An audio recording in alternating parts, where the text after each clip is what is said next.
Sa kasamaang palad, Wait, dark again! sa pulungan si Jebra dahil 2 araw lang mula nang matimbo. Hindi siya nakalaya matapos magpiyansa ng 36,000 pesos. Maliit na halaga kumpara sa mga But I iligal just na kidding, you see? kolekta. Kamusta Yan, na Nar? si Jebra? Sabi niyo, nahuli siya. Asan ba siya ngayon? Loading. Available offense kasi.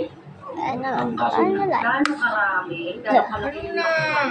19 complaints pa lang dumating sa Okay, the sun.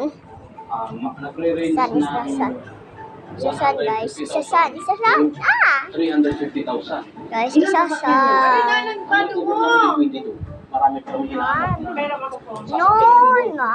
according sa mga My house. I'm not. 100 plus I'm not. units. Park. Park 1? Ano? Ako lang? I don't know. 100 plus units.